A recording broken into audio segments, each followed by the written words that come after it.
ओम नमः शिवाय। ये चाणक्य नीति है। इसमें व्यक्ति का बल के बारे में लिखा है। बलम विद्या च प्रियाणां राज्ञः सैन्यं बलम तथा बलम चित्तमच वैश्यानां शूद्राणां च कनिष्ठता। इसमें भी ये कहा गया है कि आचार्य चाणक्य का ये कथन है कि विद्या ही ब्राह्मणों का बल है। राजा का बल सेना है, वैश्यों का बल धन है। वैश्य जो व्यापार करते हैं वो वैश्यों के बारे में कहा है। वैश्यों के बारे में कहा है धन है, तथा सेवा करना शूद्रों का बल है।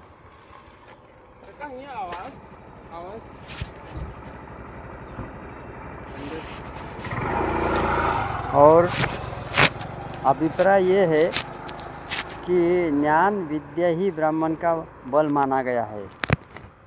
अध्ययन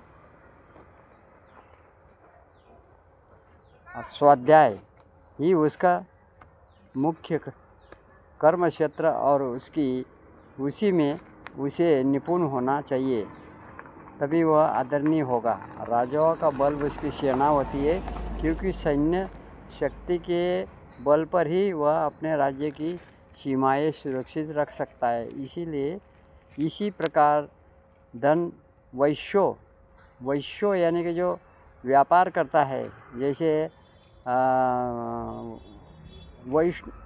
वैष्णव, वैश्य, क्षत्रिय और शूद्र, ये चार जाति बताया है। वैश्य यानी कि जो देन लेन होता है वो वैश्यों का बल, तथा सेवा करना शूद्रों का बल होता है। यही उनके कार्य क्षेत्र का वैशिष्ट है। अभी इसमें लिखा है, अभी इसमें 15वां श्लोक है। इसमें लिखा है, विनाश का कारण क्या है? नदी तीरे ये वृक्षः, नदी तीरे च ये वृक्षः परगेहेषु कामिनी मंत्री हीनाच्च राजनः शीघ्रं नश्यन्त संशयम्। आचार्य चाणक्य की नीति के वचनों के क्रम में यह उपदेश कर रहे हैं कि तेज बहाव वाली नदी किनारे लगने वाले वृक्ष, दूसरे के घर में रहने वाले स्त्री, मंत्रियों से रहित राजा, लोग ये सभी शीघ्र ही नष्ट हो जाते हैं। भाव ये है कि नदी की धारा अनिश्चित रहने के कारण उसके किनारे उगने वाले वृक्ष शीघ्र ही नष्ट हो जाते हैं, क्योंकि उनकी जमीन पेड़ों के बोझ को सह नहीं पाती और उन्हें जड़ें उखड़ने लगती है। उसी प्रकार दूसरे के घर गई हुई स्त्री चरित्र की दृष्टि से सुरक्षित नहीं रह पाती, उसका सतीत्व शंका के दायरे में आ जाता है। इसी संदर्भ में किसी नीतिकार ने ही कहा है, लेखनी पुस्तिका, क्या लिखा है अभी, ये दूसरा श्लोक है, 15वां ही है। लेखनी पुस्तिका द्वारा पर हस्ते गता आगता दैवयोगेन नष्ट भ्रष्टा अगता दैवयोगेन नष्ट भ्रष्टा च मर्दिता। अभी अर्थात लेखनी कलम, पुस्तक और श्री दूसरे के हाथ में चली गई तो गवाई गई ही समझे। यदि देवयोग से वापस लौट भी आई तो उसकी दशा नष्ट, भ्रष्ट और मर्यादित रूप में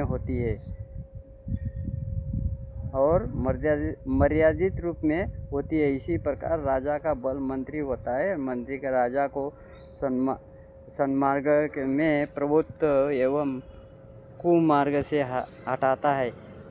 उसका न होना राजा के लिए घातक है, इसलिए राजा के पास मंत्री भी होना चाहिए। अभी कहते हैं, अभी 14 नंबर का श्लोक है, 14 नंबर का पढ़ लेते हैं। अभी 14 नंबर का लिखा है, दूसरा अध्याय है, ये चाणक्य नीति है। पाना नंबर उसमें लिखा है भाई 29 नंबर पाना है, चाणक्य नीति है। अभी इसमें क्या लिखे, आसक्ति विष है। आसक्ति क्या है? विष समान है। म्हणजे कांता वियोगे कांता वियोग स्वजनम स्व ये क्या लिखा है स्वजनापमानो स्वजनापमानो कृणस्य शेषः अरे कुर्णपस्य सेवा दरिद्रभावो विषयसभा च विनग्निमेते प्रदहंती कायम। म्हणजे आचार्य जीवन में त्या स्थितियों पर विचार करते हुए व्यक्ति को उपदेश करते हुए कहते हैं कि प्रियतमा का पत्नी से वियोग, स्वजनों से अपमान होना, क्रोध का न चुका पाना, क्रोध, दुष्ट राजा की सेवा, दरिद्रता और धूर्त लोगों की सभा में ये बातें बिना अग्नि के ही शरीर जल को जला देती है।